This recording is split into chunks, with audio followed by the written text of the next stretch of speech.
Hello there, welcome to this presentation on the Asian Hornets. My name is Sam Day, I'm a beekeeper in Kent and I'm also quite interested in this hornet, and I will talk to you about some of the reasons why and hopefully what we can do together to stop it from becoming established here in the UK. Just please bear with me slightly with the technology because it doesn't come naturally. Okay, share screen, let's go. So here is a beautiful image of the lovely Asian hornet. It's actually quite a guilty secret of mine that I quite like this hornet. I think it's incredible, really. It's beautiful.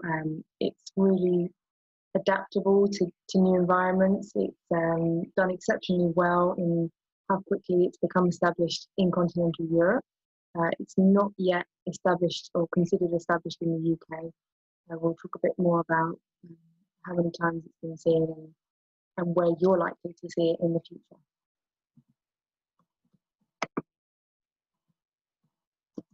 Okay, so what is it not, first of all?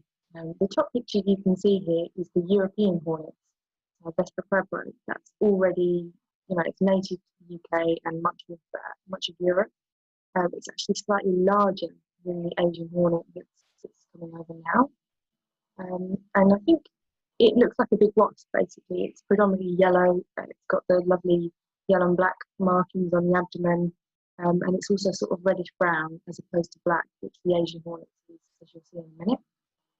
Other species that you might confuse the Asian hornet for is the bottom right picture showing a hoverfly. They're much more common later on in the year, around September time.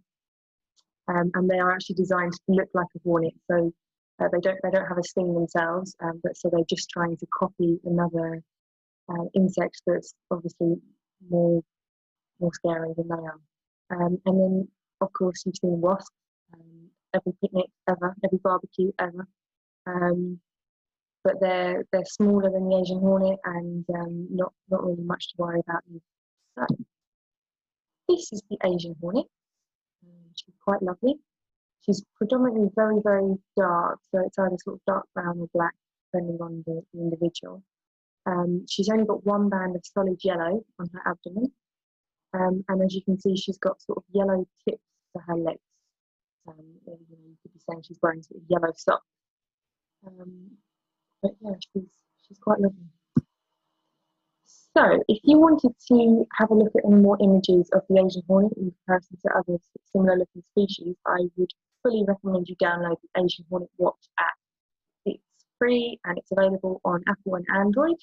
And each of these sections, so this is just a screenshot I've taken, you can click on each of these species and you can see loads more images, loads of facts about them. So it might be quite useful if you see something in the garden and you're not quite sure what it is, you might be able to find it in this app.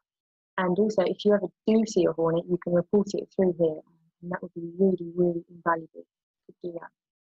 In the pictures, that'd be great.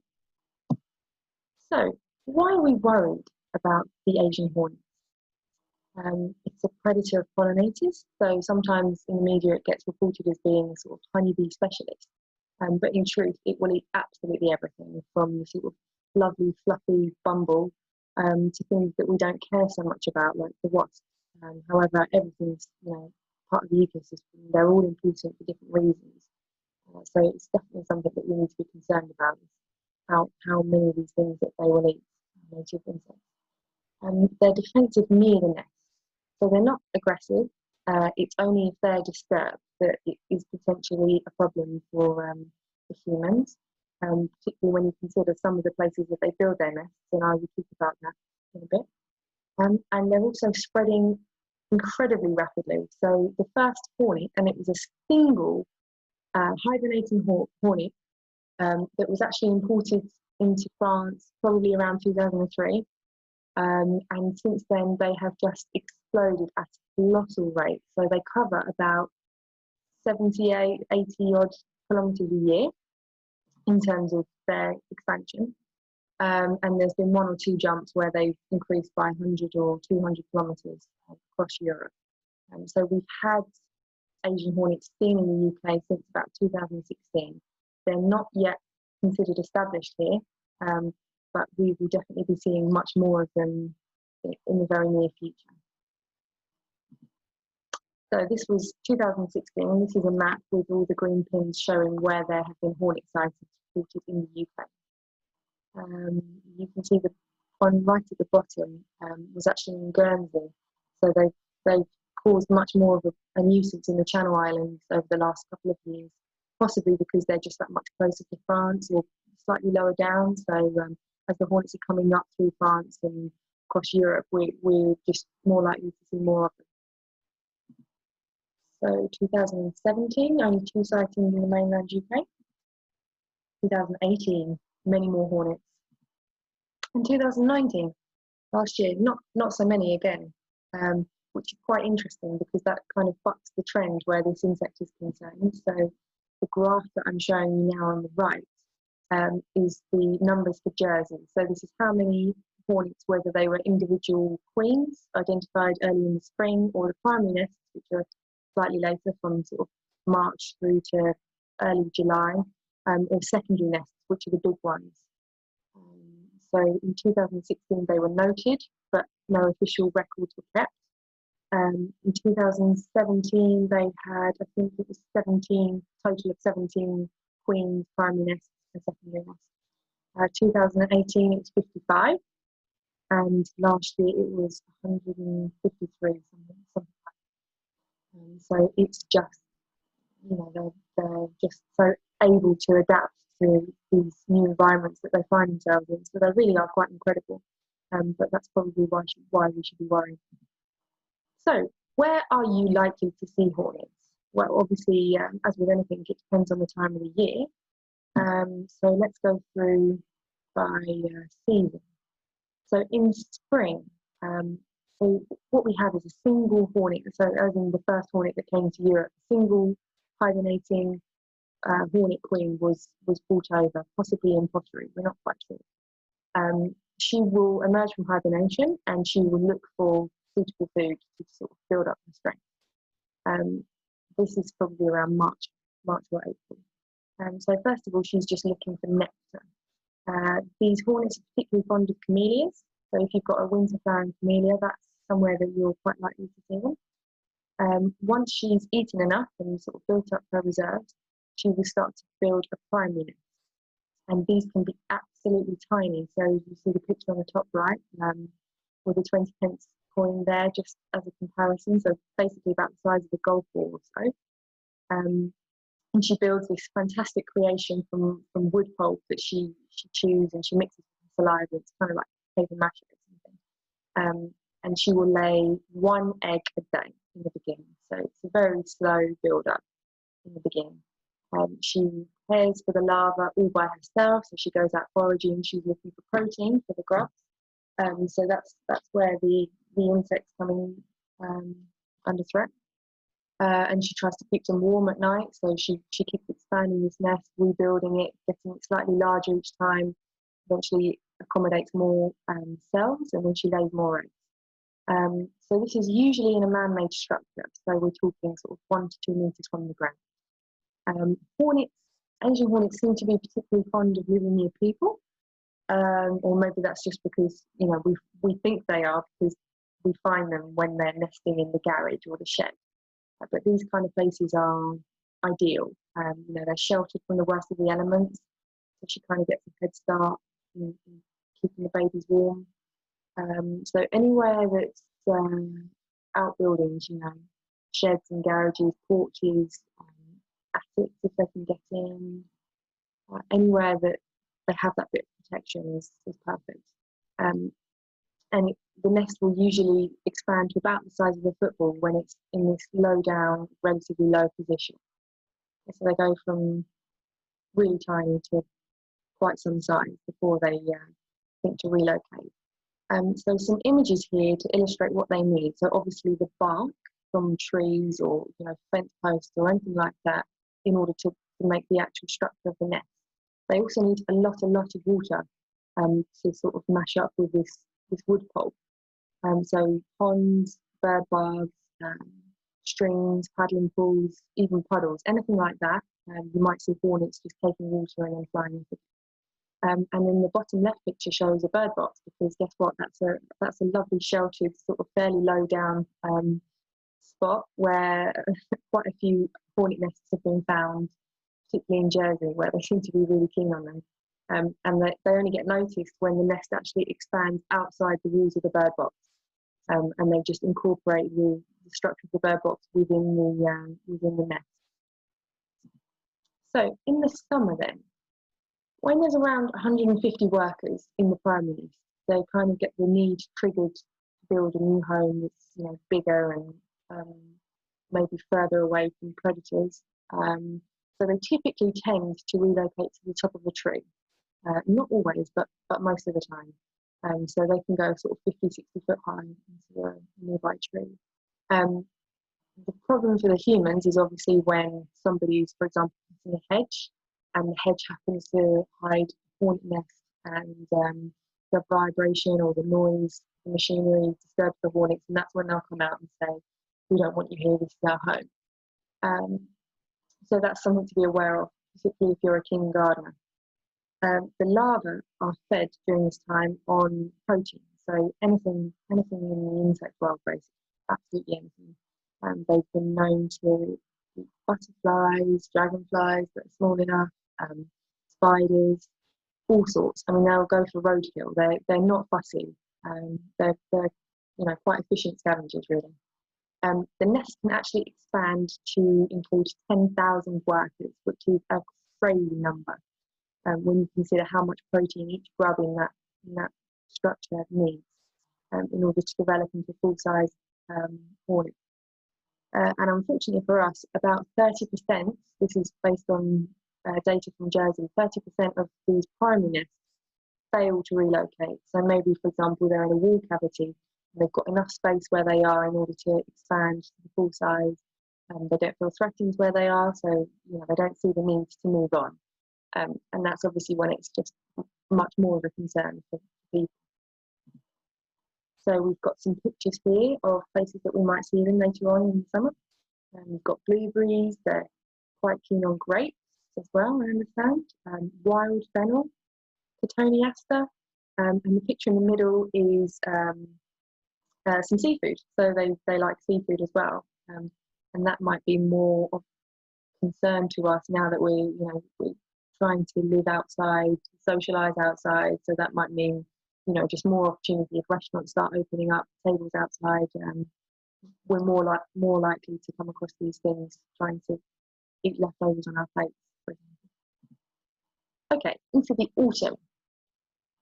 If we have hornets present in an area and we haven't found the secondary nest that they're coming from towards the end of September, that's when we really start to get worried, because it's at the end of September when the males are starting to leave the nest and waiting, kind of hanging around the nest, looking for next year's queens, so the ones that will mate and then hibernate in order to start the whole cycle again the next year. So the queens will sort of emerge from the cell, and they will spend 1 or 2 weeks sort of being fed and drying their wings and so on before they just leave the nest for good.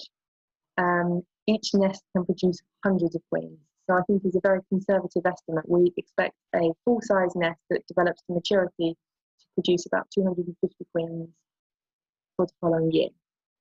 So obviously that's a massive number, but then you have to consider that maybe up to 99% of these queens will die off over winter.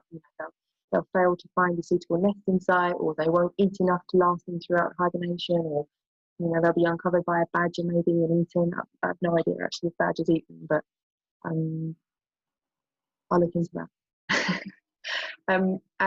So basically, once the queens have left the nest, they will look for somewhere suitable to hibernate.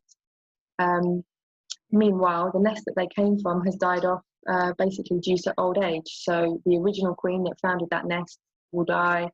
The workers don't live that long, so they'll all die off eventually.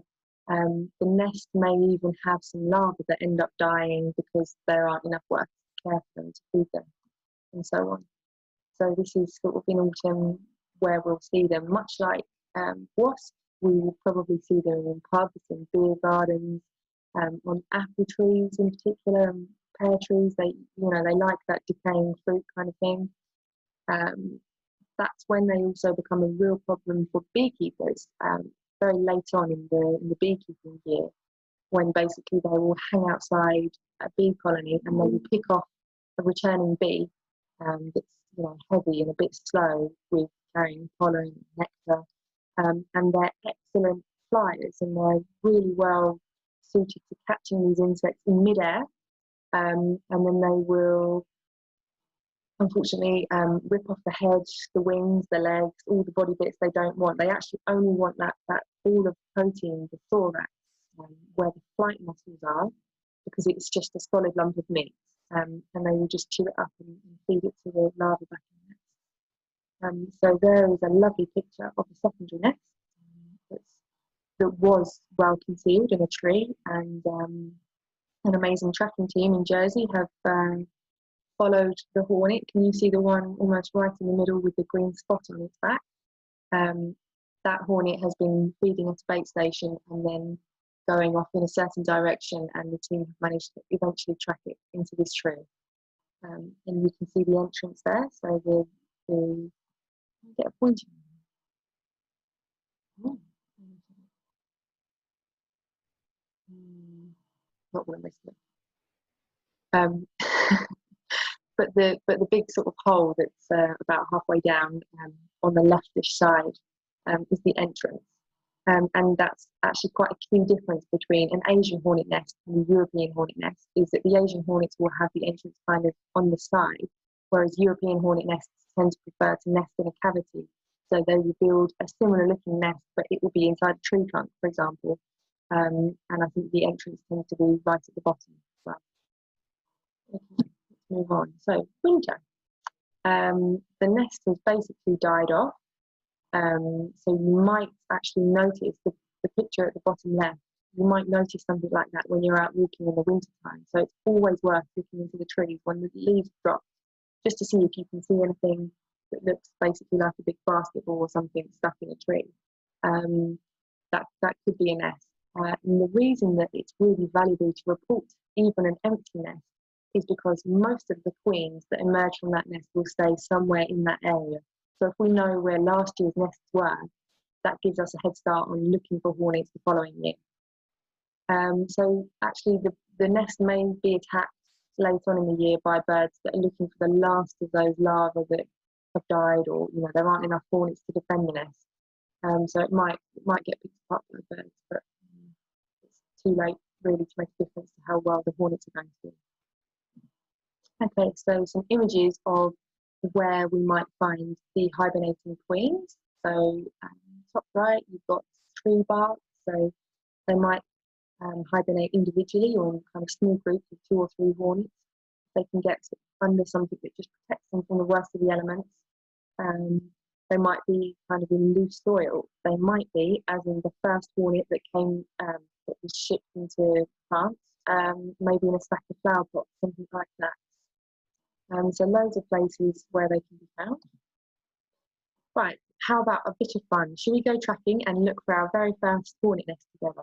Yes, I think we should. Okay, so very quickly we need a yellow bucket, because maybe hornets are attracted slightly to the colour yellow. That hasn't been proven. So a bucket just to raise up the bait station, and that's just to make the insect feel more comfortable eating, just slightly off the ground. We put the wasp bait in a dish. We weight it down with, in paper. The paper soaks up the scent and sort of stops it from evaporating too quickly. Weight that down with a rock. We need a compass, a timer. We don't strictly need walkie-talkies, but they're fun to play with. We use our beekeeping skills, so we have a sort of plastic device in which you can catch the queen and just put some paint on her, just so that you can see her more easily. So we use that same device to mark hornets with. You need ideally sort of a map as well, or a mobile phone will do. Binoculars are useful for when you think you've seen the nest in the tree, and you need also a lot of patience. So the Jersey method. The picture on the left, we are trying to attract hornets. So that was a test that was done, I think, in 2017, to see if the hornets preferred wasp bait or the other sticky thing there is honey. That's our bait station in the middle. So we've gone with the wasp baits. That's the pink stuff in the paper. The hornets are loving it, and that's the queen marking device there. So hornet individual has been caught and is being painted yellow. This picture on the left just shows another method of marking hornets. That's with tiny numbered discs. So it's quite a lot of effort. Okay, so once you've got a marked hornet, you simply wait for her to leave your bait station. You start your timer, and then you stop the timer when she returns. So that's why we've marked them a certain colour or maybe even a number, is so that we know it's the same hornet that's come back. A very, very rough rule says that the nest, if the hornet, is gone for 4 minutes, roughly the nest will be 400 metres in that same direction that the hornet's gone off in. Doesn't always follow, but it's just, a good example when you're out in the field. So here we are enjoying our favourite new hobby. We've got some nice camping chairs, we're sitting around watching the yellow bucket. I think the two people standing up are trying to follow the flying hornet as far as they possibly can, while the man in the yellow jumper is keeping an eye on the time. And then the picture on the right is somebody actually pointing at the nest that they found in that tree. No, I can't see it either. So let's say that we are within a minute of the hornet going and coming back to the bait station. That means we are really, really close to the nest. We're probably really, much nearer than 100 metres away when you consider the amount of time the hornet spends on the nest once she's returned with whatever it is she's been foraging for. So you might find it useful, for example, if you've got a tree, to study the sky around the tree and look for hornets or big insects coming and going. That might give you an indication of where the nest is. If you think it's a particular tree, you can always stand at the base, the trunk of the tree, with your back to it and look up through the branches and see if you can kind of follow any of the big branches and see a nest hanging down. So there we are, we've tracked our first nest. It's in that tree. What do you mean you can't see it? Okay, let's go a bit closer. There it is. Somewhere in. Okay, let's go a bit closer. Okay, how about now? Can you see it yet? Okay, I've just spotted it. Okay, this nest is sort of right in the middle of your picture, really, maybe slightly further down in the middle. But it's exceptionally well camouflaged. So let's go a bit closer. Does that help? I think it's almost flat bang middle of your picture now, the nest. Definitely middle. Can you see it now? It's kind of behind some leaves, so you might be able to just make out kind of slightly more tan than the bark of the tree. And there you go, you've got the nest, obviously some leaves in front, but they're now out of focus because the camera is focused on the nest behind. Did you find that easy? It's not an easy game, but I think that's why it's fun. So there it is. You can see the beautiful, almost the stripes that they make when they craft these nests out of different colours, bark, and yeah, they're quite fantastic creations, really. So okay, let's track another one because that one was really hard. This one is also in Jersey, and it's a couple of 100 metres down from a really nice coastal path. And I think it was the bee inspectors that went out to Jersey for training that managed to track it nearly all of the way there. So I'll just leave this page up for a minute and just see if anybody can spot it here. There's a lot of brown ferns. It's not actually amongst the ferns at all. It is actually very near the sea. And once you see it, you'll kick yourself because it's quite obvious. So there it is in a tiny rock overhang. They've built a fantastic, quite a large secondary. So I'll go back so you can see it now. Just up from the sea, tucked under that bit of rock. And in this picture, you can actually see the hornets on the surface, on the outer shell of the nest. So, what can we do about these hornets? I think you know why they're a problem now, but what actions can you take as an individual to sort of hopefully stop these things from becoming established? Okay, the single most important thing is education. We've got a real problem with the Asian hornet, the Asian giant hornet, which is the one that's been found, also known as the murder hornet, which is in the USA and Canada.